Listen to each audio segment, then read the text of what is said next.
안녕하세요.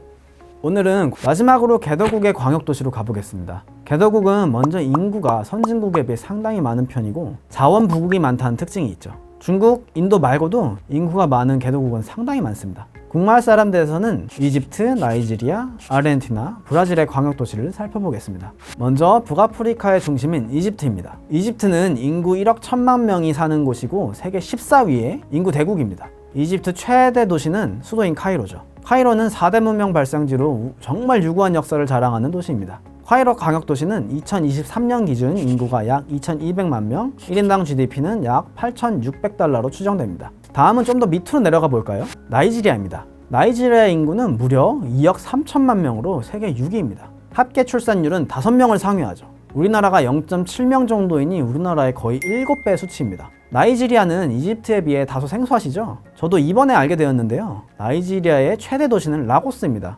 라고스는 1991년까지 수도였다가 이후 수도가 아부자라고 하는 곳으로 이전했다고 합니다. 라고스 광역도시는 2021년 기준으로 인구가 약 2,100만 명, 카이로에 이어 2천만 명이 넘네요. 1인당 GDP는 약 6,000달러로 추정됩니다. 방향을 바꿔 남미로 가보겠습니다. 남미에는 우리가 잘 알고 있는 두 국가인 브라질과 아르헨티나가 있습니다. 브라질은 인구 2억 2천만 명의 인구 대국이지만 국토가 굉장히 넓어서 인구 밀도는 1제곱킬로미터당 25명으로 세계 최하위 수준입니다. 재밌는 점은 브라질 영토 대부분 산림과 늪지 등으로 인해서 쓸만한 땅이 적어서 도시 인구 밀도는 오히려 매우 높다는 사실입니다. 브라질 최대 도시는 상파울루로 광역도시 인구가 무려 2,300만 명이 넘고 1인당 GDP는 15,000달러 수준입니다. 다음은 아르헨티나입니다. 아르헨티나 인구는 4,600만 명으로 앞서 소개드린 세 국가들에 비해서는 인구수가 다소 적어 보입니다. 그러나 아르헨티나의 수도인 부에노스아이레스는 얘기가 다릅니다. 부에노스아이레스 광역도시는 인구 1,400만 명으로 매우 큰 규모고요. 1인당 GDP는 23,000달러로 개도국들 중에서는 상당히 잘 산 편에 속합니다.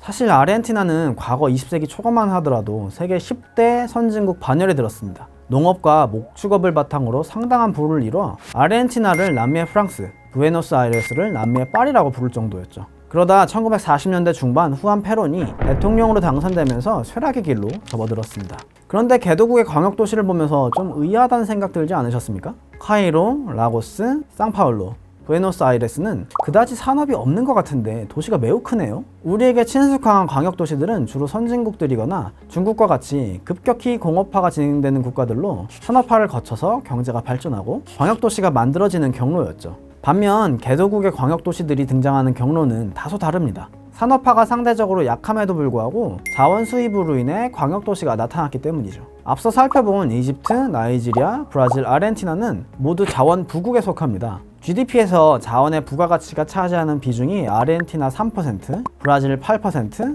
이집트 5%, 나이지리아 9%죠. 비율로만 보면 뭐야 두 자릿수도 안 넘는데 뭐 높나? 라고 의문을 가질 수도 있는데요. 다른 나라들과 비교해볼까요? 우리나라와 일본은 0%, 중국 2%, 미국 1%, 네덜란드 0.3%, 영국 0.6%에 불과하니 상당히 높은 비중이라고 볼 수 있습니다.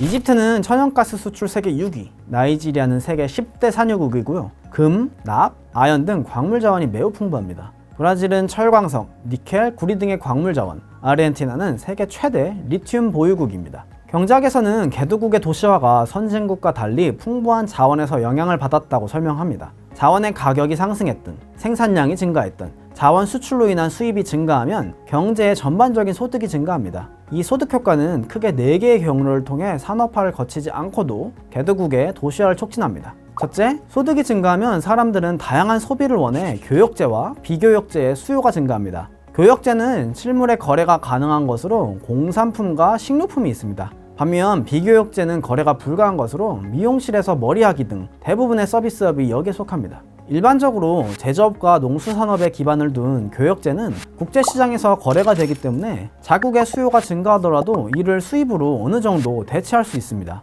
따라서 교역제 수요가 증가하더라도 자국에서 판매되는 교역제의 가격이 크게 인상되지는 않죠. 반면 비교역제는 수요가 증가하더라도 이를 수입할 수 없기 때문에 비교역제의 가격은 교역제에 비해 훨씬 빠르게 상승합니다. 머리를 더 잘하는 미용사를 해외에서 데리고 올 수는 없죠. 즉 서비스업의 물가가 빠르게 오르게 되고 서비스업의 임금 인상도 동반됩니다. 이 효과로 인해 농업이나 제조업의 인력들이 서비스업으로 이동할 가능성이 크게 발생하고 도시화가 촉진됩니다. 둘째, 교육제 중에서 식품에 대한 수요는 소득이 증가하더라도 급격하게 증가하지 않습니다. 우리가 연봉이 2배로 뛴다고 해도 매일 최고급 소고기를 사 먹기는 어렵죠. 따라서 소득이 증가하더라도 농업에 필요한 노동력은 그렇게까지 크게 증가하지 않기 때문에 농촌에서 도시로의 노동 유입을 유인합니다. 세 번째, 교육제 부문은 생산성이 빠르게 오릅니다. 농기계와 공장이 자동화되면서 대규모 경작지도 소수의 사람들이 경작할 수 있죠.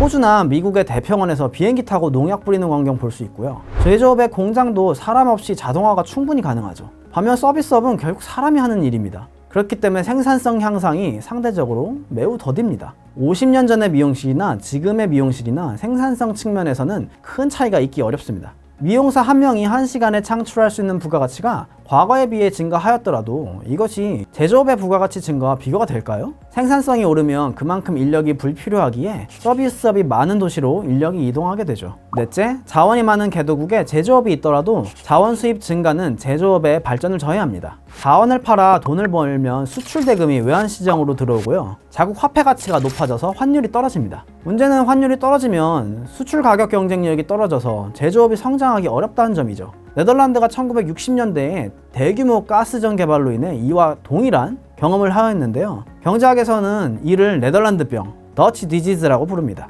그런데 위 4가지 설명으로도 왜 개도국이 산업화를 거치지 않으면서 급격한 도시화가 되었는지 완전히 설명되진 않습니다. 농촌에서 도시로 이동한다고 해서 왜 반드시 서비스업으로 갈까요? 그 중간에 제조업을 거쳐서 갈 수 있는데 말이죠. 이 부분은 개도국이 왜 산업화에 뒤처지고 있는 것과 같은 맥락입니다. 사실 너무 큰 주제라 여기서 다 다룰 수는 없겠지만 간략히 설명할 수는 있을 것 같아요. 가까운 사례로 한중일이 개도국에서 지금과 같은 산업화를 이룰 때 심각한 인구의 이촌 향도를 겪었습니다. 사실 지금도 진행 중이긴 합니다. 우리나라도 개발경제 시대에 농촌에서 서울과 수도권의 산업단지인 가리봉, 구로, 온수, 시화 이런 곳으로 대거 인력이 이동했습니다. 우리나라에서 산업화가 가능했던 이유와 많은 개도국이 여전히 산업화를 이루지 못한 이유는 사실 정말 많습니다. 그렇지만 주요한 몇 가지만 설명드릴게요. 첫째, 제조업은 기본적으로 대규모 자본이 소요됩니다. 즉 공장을 짓고 기계를 들여와야 하죠. 이를 위해서는 돈이 있어야 됩니다. 우리나라도 산업화 초기에 돈이 없어서 정말 갖가지 방법으로 산업화를 위한 돈을 벌어왔습니다. 세계 각지로 인력을 파견하여 외화를 벌어왔고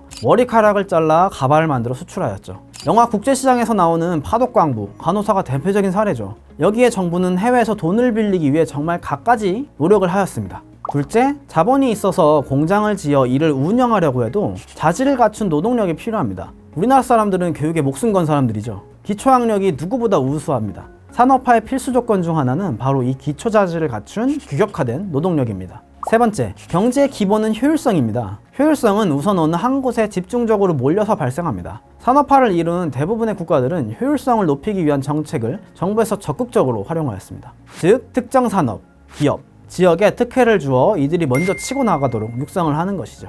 넷째, 산업화 초기에는 국민들이 돈이 없기 때문에 구매력이 낮아 결국 해외에 선진국의 물건을 파는 수출 지향 정책을 주로 쓸 수밖에 없습니다. 여기서 관건은 수출 가격이죠. 해외에 싸게 물건을 팔아야 경쟁력이 있는데 이를 위해서는 환율이 높아야 됩니다. 즉 우리나라 원화 가치가 낮아야지 해외에서 우리 물건이 싸게 팔리죠. 우리나라도 산업화 초기 그리고 80년대까지도 환율을 높게 유지하는 외환 정책을 썼습니다. 사실 지금 중국, 미국의 환율 전쟁 한복판에는 중국의 수출 지향 정책이 있죠. 물론 위와 같은 방법으로 산업화를 이룩한 국가들도 당연히 명과 암이 존재합니다. 우리나라도 이 과정에서 많은 폐해가 남았고 아직까지도 잔재하고 있으니까 말이죠. 그렇다면 산업화를 통한 도시화와 자원 중심의 도시화는 결과적으로 어떤 차이가 있을까요? 자원 수입으로 발전한 개도국들의 도시들은 산업이 없기 때문에 대부분 지리적으로 지역에 국한한 서비스업이 주를 이룹니다. 정부 서비스, 교통, 요식업, 관광업 이런 서비스들이 대부분이죠. 따라서 소비 위주의 도시가 됩니다. 반면 선진국들은 도시의 제조업과 함께 교육제 성격의 서비스업이 발전합니다.